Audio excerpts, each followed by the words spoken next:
Dear student, today we are going to consider some more important literary terms, forms and movements. Today question number 67 से हम लोग देखेंगे. Let us see question number 27. A philosophical attitude pervading much of modern literature is. तो देखिए इसमें जो चार option है, एब्सर्डिज्म,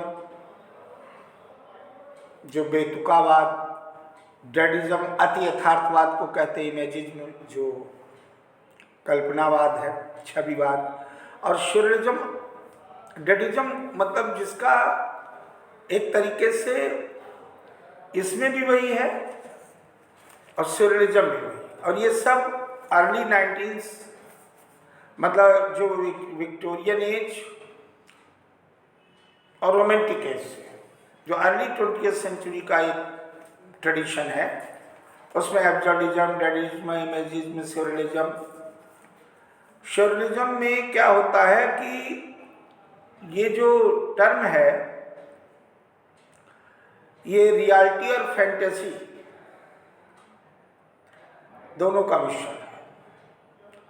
इसलिए फिलॉसफिकल एटीट्यूड जो व्याप्त हुआ मॉडर्न लिटरेचर में, उसको हम लोग ये मॉडर्निज्म का ही एक नई कविता का एक फिलॉसफी हुई, जिसको हम लोग कहते हैं कि जो रिजेक्शन ऑफ ट्रेडिशनल फॉर्म्स का रिजेक्शन हुआ. इसमें परंपरागत जो स्वरूप था, इसमें रियलिटी और फैंटेसी दोनों का मिश्रण, इसको सॉलिज्म.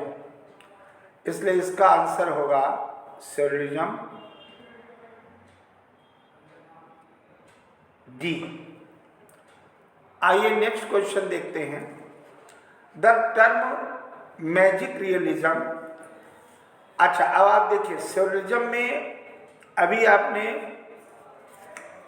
पढ़ाया था, आपको पहले भी Ezra Pound, Hilda Doolittle, T E. Hume, इन सब की जो रचनाएं थी वो मॉडर्निज्म के मॉडर्निस्ट थे, और इन लोगों ने जितना भी लिखा सॉलिज्म में वो अति यथार्थवाद के उस पर लिखा. अब आगे आ रहा मैजिक रियलिज्म. ये मैजिक जो जादुई यथार्थवाद है 68 में, ये टर्म तो फर्स्ट यूज किया था फ्रेंच रोह ने, लेकिन इसके जो मैजिक रियलिज्म जो मूवमेंट है, जादुई यथार्थवाद, इसके जो प्रवर्तक थे, पायनियर थे, वो गैब्रियल गार्सिया मार्केस थे. इसमें क्या है कि जादू और रियलिज्म यानी कल्पना और यथार्थ दोनों का सम्मिश्रण है. इसलिए फ्रेंच रोह टर्म तो वो लाए. इसलिए इस प्रश्न के कॉन्टेक्स्ट में मैजिक रियलिज्म टर्म कौन लाया, और ये कोलंबियाई परंपरा में, कोलंबियाई जो परंपरा थी उसमें बहुत ज़्यादा ऐसी कविताओं का, ये पोइट्री के ही सब जो आंदोलन थे काव्य के क्षेत्र में अलग अलग, उसी के संदर्भ में है. तो जादुई यथार्थवाद शब्द का, मैजिक रियलिज्म शब्द का परिचय सबसे पहले फ्रेंच रोह ने कराया. इसके बाद a poem that captures the essence of moment in a simple image. We have already considered it. Repeated question है. हाइकू परंपरा जो होती है, जो जापानीज फार्म है, पोएटिक फार्म, पोएट्री का फार्म है, तो इसमें इस परिप्रेक्ष्य में जो 17 लाइन्स वाला, सिलेबल्स वाला 5, 7, 5 का क्रम होता है. 575 कर सकते. पहला 5, पहली, दूसरी 7, तीसरी 5. तो ये जो हाइकू परंपरा में ये रिपीटेड क्वेश्चन है, इसका आंसर होगा डी. उसके पश्चात आता है heroic couplet is a pair of, ये भी रिपीटेड है. इसमें आप जानते हैं राइम्बिक आयम्बिक पेंटामीटर लाइन्स होती हैं।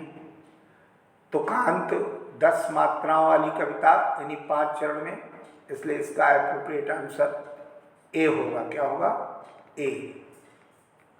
ए वाला। इसके बाद heroic quatrain 4 line stanza in iambic penta 4 line stanza in iambic pentameter यानी सी। क्या आंसर होगा? सी।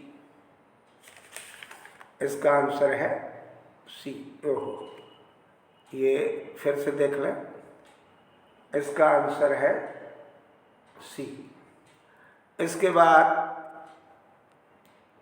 नेक्स्ट क्वेश्चन, इंटरनल राइम क्या होती है? इंटरनल राइम में 4 option, the basic rhythmic structure of poem, rhyming of 2 words in alternative lines, rhyming of 2 or more words in the same line of poetry, all the lines of a poem ending with the same line pattern। Internal rhyme में हमने आपको पहले बार पढ़ाया, masculine मतलब पहली पूर्व में भी चर्चा हो चुकी है।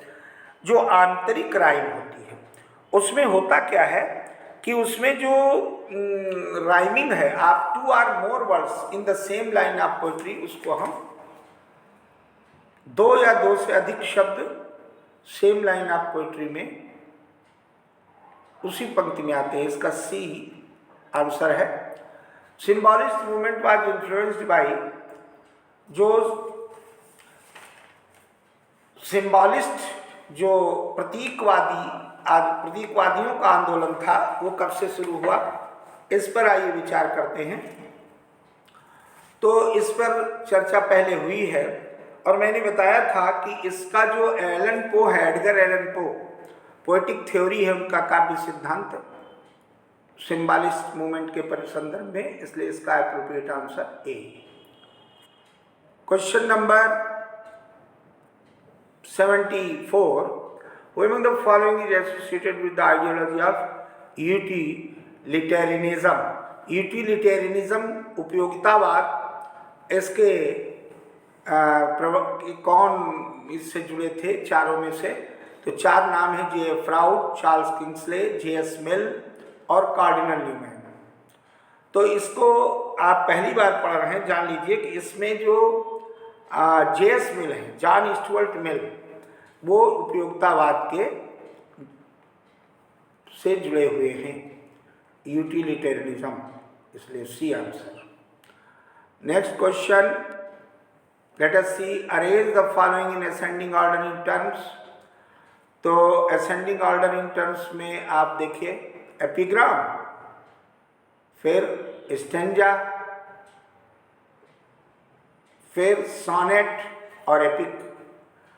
क्वेश्चन नंबर 75 में देखिए 2 3 4 1, 2 3 4 1, यानी कि सी आंसर।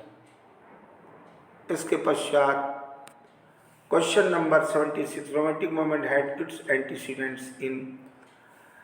जो रोमांटिक मूवमेंट है इसके एंटीसीडेंट्स किस में मिलते हैं? तो देखिए ये अलग प्रश्न है। The 15th century ballet, the poetry of Chaucer, Shakespearean comedy, none of the above. Romantic movement, ये न जानो कि रोमांटिक मूवमेंट जो ये 19th सेंचुरी में हुआ, इसके पहले 16th सेंचुरी में भी था। तो इसका जो इनिशिएशन है वो 15th सेंचुरी के बैलेट से शुरू हुआ, इसलिए इसका appropriate answer A. Next question, which of the following is a picaresque novel. तो इसमें जो पिक्रेस्क्यू नावल है, the memoirs of Barry Lyndon, जिसका नायक निम्न कोटि का होता है, पिकेरो होता है, समाज में उसका स्थान निम्न होता है। इसके बाद question number 78, let us see, which one of the following comprises one accented syllable followed by one unaccented। तो एक आपको पढ़ाया था कि accented यानी दीर्घ मात्रा गुरु मात्रा हो और दूसरी लघु हो। तो गुरु और लघु का जो कॉम्बिनेशन है वो आप लोगों को ये डैक्टिल, एनापेस्ट, ट्रॉची, आइम बस बताया गया। तो उसमें 78 के संदर्भ में आप जो ट्रॉची है, ट्रॉची को में पहली एसेंटेड सिलेबल, दूसरी अनएसेंटेड सिलेबल, ये खूब भली बात पढ़ाया जा चुका है, इसलिए इसका सी आंसर।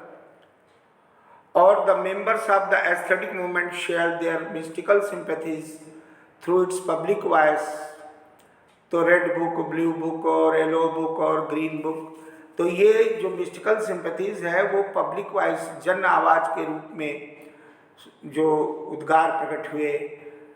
एस्थेटिक मूवमेंट से सौंदर्यवाद आंदोलन ने, उन्होंने अपना जो रहस्यात्मक सिंपैथीज थी उसको पब्लिक फ्रंट पे, पब्लिक मोर्चे पे, जन मोर्चे पे लोगों की आवाज़ किसमें बनाई, उसका एप्रोप्रिएट आंसर है येलो बुक, सी।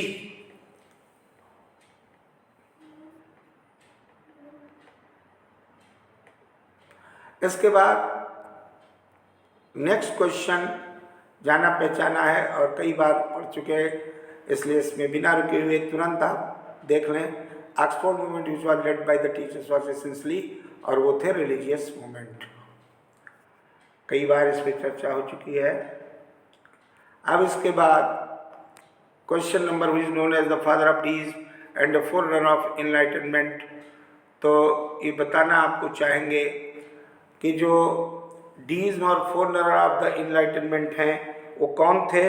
वो थे आपके एडवर्ड हर्बर्ट, इसलिए इसका एप्रोप्रिएट आंसर होगा एडवर्ड हर्बर्ट।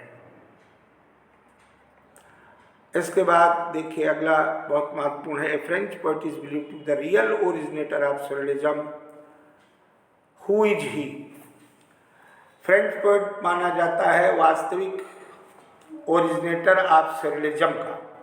सरलिज्म मूवमेंट का आपको पहले भी आया, मैंने बताया था कि एंड्री ब्रेटन को सरलिज्म को माना गया है, और इसलिए इसका एप्रोप्रिएट आंसर होगा एंड्रे ब्रेटन। फिर आता है according to Aristotle, imagination, symbol and paradox are the characteristics of tragedy. Aristotle ने पोएटिक्स नामक ग्रंथ में ये बात कही, इमेजिनेशन, सिंबल और पैराडॉक्स, ये चार उसकी विशेषताएं हैं, इसलिए इसका एप्रोप्रिएट आंसर होगा ए। क्या होगा? ए। इसके पश्चात who coined the critical terms imaginary and symbolic order. तो इसमें इमेजिनरी और सिंबॉलिक ऑर्डर, इस क्रिटिकल टर्म्स की खोज किसने की? आइए let us see question number 84। ये नया क्वेश्चन है आपके लिए। तो मैं बताना चाहूँगा कि जैकस लैंकन ने क्रिटिकल टर्म्स इमेजिनरी और सिंबॉलिक ऑर्डर की खोज की, इसलिए इसका ओरिजिनेटर है Jacques Lacan, D. Question number 85, a satire upon an individual usually crudely is known as. जो इंडिविजुअल होता है और थोड़ा भद्दे ढंग से, तो वो उसको लैम्पून कहते हैं। ये भी रिपीटेड क्वेश्चन है, इसका बी आंसर हो गया। इसके बाद क्वेश्चन नंबर 87 में, if a writer indulges in a side story or dialogue, descriptive narration in बजाय carrying on with the main plot of the story, मुख्य कथा वस्तु से हटकर के जो वर्णन होता है जिसको विषयांतर कहते हैं। विषयांतरण, विषय से हट करके, उसको इंग्लिश में डाइग्रेशन कहते हैं। क्या कहते हैं? डाइग्रेशन। ये एक शैली है। और आज का अंतिम क्वेश्चन देखते हैं हम लोग। Which criticism tries to synthesize the psychological criticism with sociological criticism, जिसमें मनोवैज्ञानिक आलोचना और सामाजिक आलोचना दोनों का मिश्रण होता है, दोनों का योग होता है, उसको ऑन्टोजेनेटिक क्रिटिसिज्म कहते हैं। क्या कहते हैं? ऑन्टोजेनेटिक क्रिटिसिज्म। ये आलोचना की शैली है जिसमें साइकोलॉजिकल और सोशियोलॉजिकल दोनों का मिश्रण। इस प्रकार से आज हम लोगों ने करीब 22 क्वेश्चन आज भी देखे हैं लगभग। तो 22 क्वेश्चंस ये these are very very crucial regarding preparation for TGT as well as PGT and UGC NET etcetera, DSSB KVS सब में इनका बात, तो ये बहुत इम्पॉर्टेंट हैं। और please watch it carefully and the more you practice through audio video system, the more you gain. Through this video you may able to get a lot of advantage. Thank you very much.